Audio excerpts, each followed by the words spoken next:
Hello everyone, welcome to skill learning place. Channel पर अगर पहली बार आए हैं तो सब्सक्राइब कर दें। आज के इस वीडियो में हम देखेंगे माइनर पेपर एजुकेशन। इसका ये सिलेबस हम देख रहे हैं इस समय, जो कि मैंने हिंदी ट्रांसलेशन आपको दिखाया है उसका। ये यूनिट 1 का है टॉपिक। 4 यूनिट्स दिए हुए हैं इसमें।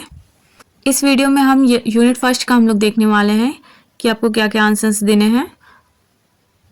तो चलिए स्टार्ट करते हैं। ये यूनिट सेकंड का फोटो है। इसमें ये 3 टॉपिक्स हैं। इसका आप खुद भी आंसर ढूंढ सकते हैं और साथ में मेरे चैनल पर भी देख सकते हैं। ये यूनिट थर्ड है, इसके बाद फोर्थ। अब हम स्टार्ट करेंगे आपको दिखाना कि मतलब क्या क्या नोट्स मैंने बनाए हैं और कैसे आपको पढ़ना है। तो फ्रेंड्स, यहाँ सबसे पहले हम लोग पहले क्वेश्चन का आंसर देखेंगे, जो कि शिक्षा का अर्थ सबसे पहले हमें देखना है और उसका दायरा। अनौपचारिक शिक्षा और गैर औपचारिक शिक्षा और औपचारिक शिक्षा, इन तीनों के बारे में हम जानेंगे। तो सबसे पहले यहाँ पे हम शिक्षा का अर्थ देखने जा रहे हैं।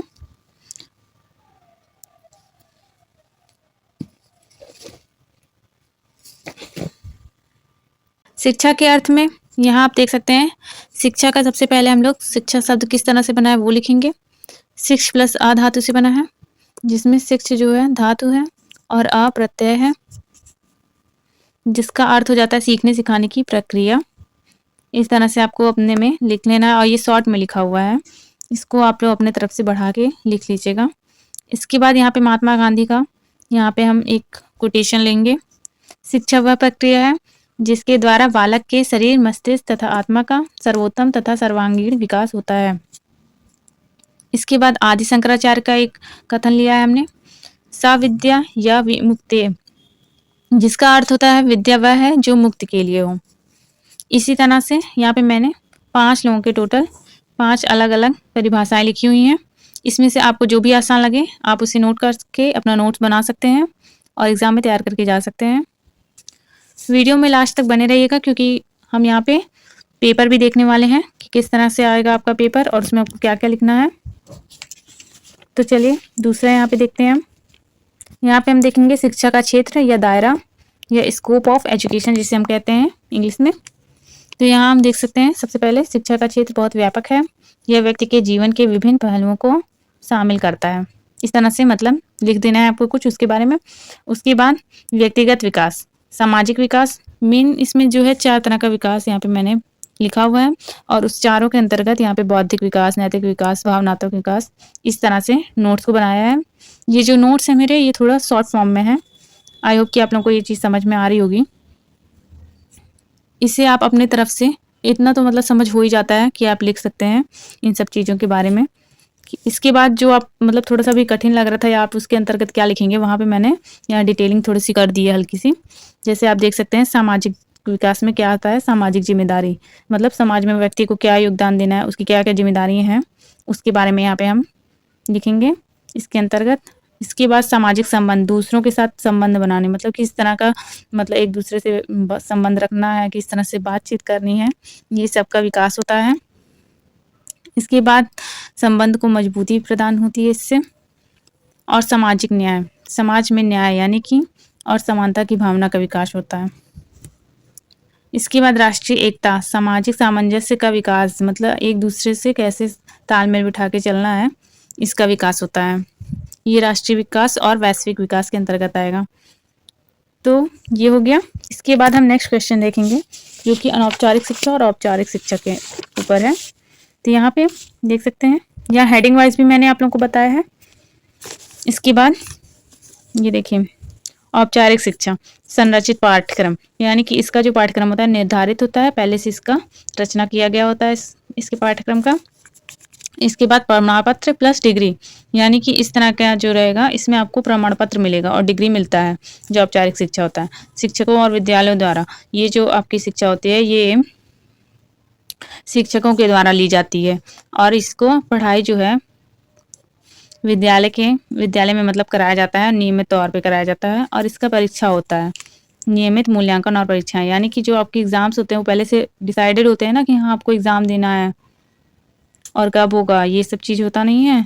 बस वही है औपचारिक शिक्षा जो आप लोगों को स्कूल में मिलता है, ठीक है। इसके बाद यहाँ पे कुछ एग्जाम्पल्स दिया है मैंने। फॉर्मल एजुकेशन यानी कि औपचारिक शिक्षा का। स्कूल रेगुलर वे मतलब आपको डेली क्लास करना होता है। फॉर्मल क्लोथ्स यानी कि आपको कोई मतलब जैसे यूनिफॉर्म आप लोग पहन के जाते हैं स्कूल जाते हैं, तो कॉलेज का भी एक मतलब पार्टिकुलर यूनिफॉर्म होता है उस तरह से। डेली अटेंडेंस यानी कि डेली आपका अटेंडेंस लगता है, आप गए वहाँ पहुँचे नहीं पहुँचे, इसका एक तैयार किया जाता है रजिस्टर। तो ये एक चीज़ हो गई। इसके बाद हम समझेंगे अनौपचारिक शिक्षा। अनौपचारिक शिक्षा या निरौपचारिक शिक्षा भी इसे कहते हैं। अनौपचारिक शिक्षा में सेटिंग्स में प्रदान मतलब कुछ मतलब अंतराल पे प्रदान किए जाते हैं। सेटिंग्स का मतलब यहाँ पे ये है कि ये नहीं है कि आपको मतलब डेली उसी टाइम पे आना जाना है। मतलब एक पर्टिकुलर दिन भी निर्धारित हो सकता है वहाँ पे कि आपको संडे के दिन पढ़ाया जाएगा या मतलब फ्राइडे के दिन पढ़ाया जाएगा, इस तरह से।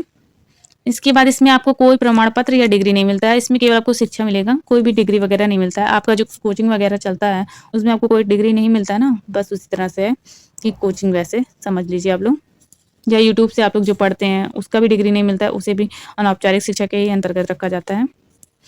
इसके बाद व्यक्तिगत रुचि और आवश्यकताओं पर आधारित यानी कि जिस भी चीज़ में आपको रुचि है आप उस पर पढ़ सकते हैं।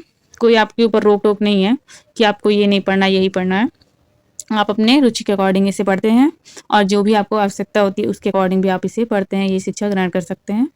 इसके बाद कोई नियमित मूल्यांकन या परीक्षाएं नहीं होती हैं।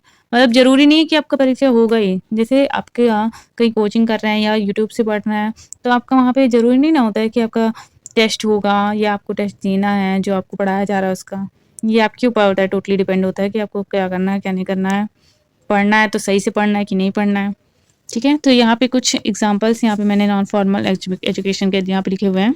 यूट्यूब, ऑनलाइन क्लासेस, सिलेबस जो होता है ये इसका सिलेबस होता है, ठीक है। सिलेबस के अकॉर्डिंग ही इसमें भी आपको पढ़ना होता है। ऐसा नहीं है कि आपका सिलेबस मतलब डिसाइडेड नहीं होगा, सिलेबस इसमें होगा।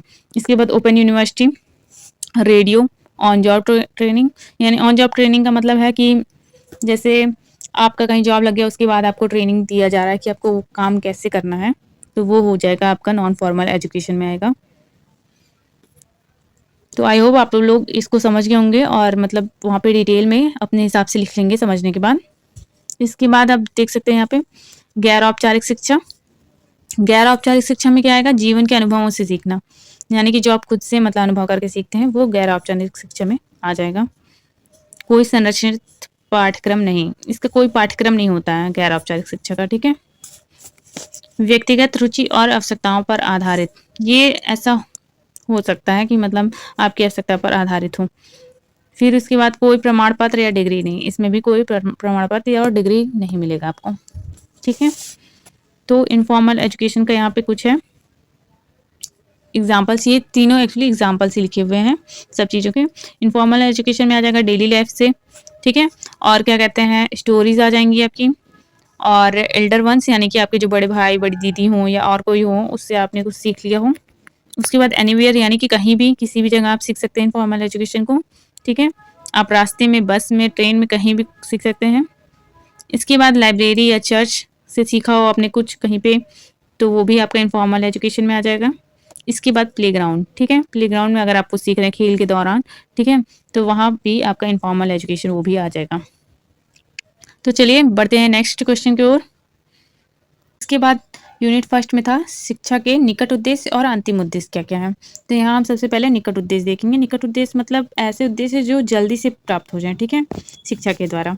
तो यहाँ पे मैंने लिखा हुआ है तुरंत प्राप्त किए जा सकते हैं ये उद्देश्य शिक्षा दीर्घकालिक उद्देश्यों की प्राप्ति में मदद करते हैं, ठीक है। जब छोटे छोटे आपका मतलब पूरा हो जाएगा छोटा छोटा उद्देश्य, उसके बाद जो बड़े उद्देश्य हैं आपके शिक्षा के द्वारा प्राप्त किए जाने वाले वो भी पूरे हो जाते हैं।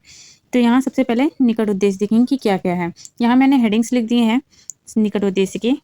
इसमें आपको इसके अंतर्गत खुद ही वहाँ पे अपना बना के लिखना है कि क्या क्या हो सकता है इससे। ज्ञान की प्राप्ति यानी कि आपको ज्ञान प्राप्त होता है शिक्षा प्राप्त करने से, ठीक है। उसके बाद कौशल का विकास, शिक्षा आप जिस भी चीज़ में ले रहे होंगे उसमें आपका कौशल का विकास होता है उसके द्वारा।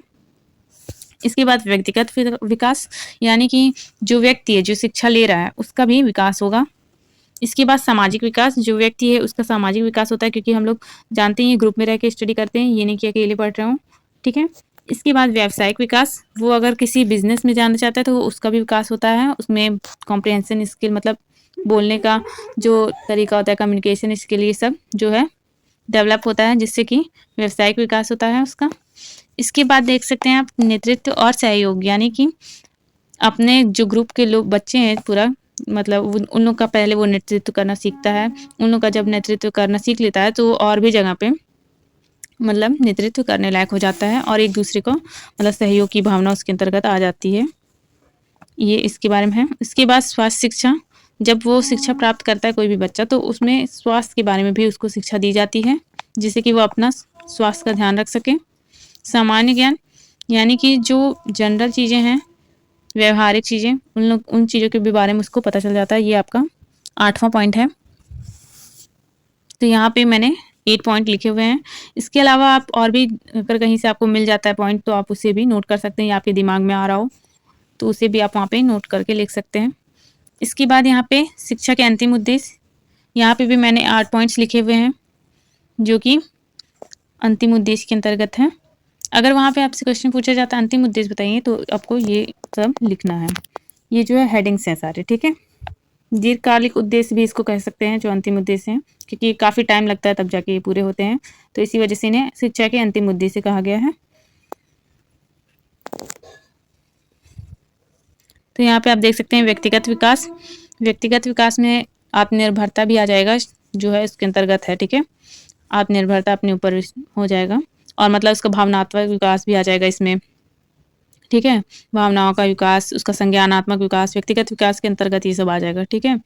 जैसे आपका फिजिकल विकास, फिजिकल होता है, ठीक है, फिजिकल, कॉग्निटिव, इमोशनल, ठीक है। इस तरह से अलग अलग जो चारों विकास के पक्ष हैं वो आपके हो जाते हैं, व्यक्तिगत विकास के अंतर्गत आते हैं, जो कि अंतिम उद्देश्य के अंतर्गत है। इसके बाद सामाजिक विकास, आर्थिक विकास, राष्ट्रीय विकास। राष्ट्रीय विकास में आप समझ रहे हैं ना, वही आएगा कि राष्ट्र के प्रति अपनी जिम्मेदारी को निभाना और क्या कहते हैं राष्ट्रीय एकता में भागीदारी देना, ठीक है। समानता का मतलब विकास होना, कि क्या कहते हैं सब लोग एक बराबर हैं, सबके साथ मिलजुल के किस तरह व्यवहार करना है। फिर उसके बाद वैश्विक नागरिकता, यानी कि वो अपना विश्व के में भी सही से कैसे मतलब विश्व का भी नागरिक खुद को समझना स्टार्ट कर दे, और क्या कहते हैं एक जो लेवल होता है उससे मतलब सही से हर किसी से पेश आए, उस तरह से मानवता की सेवा की भावना की विकास करता है जो शिक्षा है। इसके अंतिम उद्देश्य हैं ये, ठीक है, कि एक टाइम पे जाके जो मतलब बच्चा है वो जब एक व्यक्ति में बदले तो इसके अंदर ये सब चीज़ें, ये सब भावनाएं का विकास हो जाए, ठीक है। यहाँ पे देखिए भावनात्मक विकास अलग से मैंने यहाँ पे लिख दिया है, इसके अंतर्गत भी इसे लिखा जा सकता है। नैतिक मूल्यों का विकास, ये भी आपका व्यक्तिगत विकास के ही अंतर्गत आ जाएगा। इसे आप अलग से भी मैं मतलब जैसे मैंने लिखा है उस तरह से आप भी लिख सकते हैं, ठीक है। तो ये हो गया। तो ये है जो पूरा यूनिट फर्स्ट का था कि उसमें आपको क्या क्या लिखना है। अब यूनिट सेकंड का हम देखेंगे। तो फ्रेंड्स ये वीडियो ऑलरेडी 15 मिनट की हो गई है, तो अगर मैं सोच रही हूँ कि अब मैं एक नया वीडियो बनाती हूँ जो कि यूनिट सेकंड पे होगा। उसमें जो जो क्वेश्चन दिए हैं उसके आंसर आपको वहाँ पे बताए जाएंगे और उसमें आपको क्या लिखना है ये भी बताया जाएगा। साथ में एक ऑलरेडी वीडियो बना हुआ है मेरे चैनल पे, जिसे आप देख सकते हैं कि आपको किस तरह से वहाँ पे लिख के आना है। जैसे मैंने यहाँ पे शॉर्ट नोट्स बनाया तो इस तरह तो आप लिख के नहीं आएंगे, जिस तरह से भी वहाँ पे लिखना है, जो भी चीज़ें ध्यान में देनी है वो मैं अलग वीडियो में बता चुकी हूँ, आप उसे भी देख सकते हैं।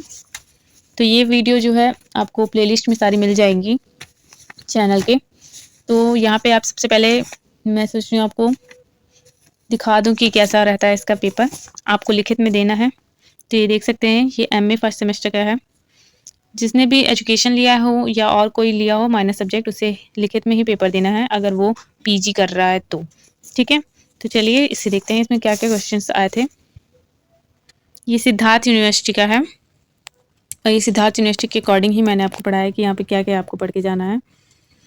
तो यहाँ देख सकते हैं बुद्धि का द्विकारक सिद्धांत, पूर्व नियोजित शिक्षा, शिक्षा की अवधारणा, इस तरह से अलग अलग क्वेश्चन। शिक्षा की अवधारणा भी मैंने आपको जस्ट कराई है कि आपको वहाँ पे क्या लिख के आना है, ठीक है। तो इस तरह से एक ही क्वेश्चन का यहाँ पे आपको मिल जाएगा। एक ऐसा वीडियो भी बनाना है जिसमें एक वीडियो ऐसे बनेगा जिसमें आपको मिल जाएगा कि इस पूरे पेपर का सॉल्यूशन ही पूरा दिया जाएगा कि आपको क्या क्या लिख के आना है। तो ये आपका पेपर है, आप खुद से भी इनका आंसर ढूंढ सकते हो। तो ये जो आपका पेपर है टोटल 75 मार्क्स का है, यहाँ पे आप देख सकते हैं, जिसके लिए आपको 3 आवर्स मिलेंगे, ठीक है।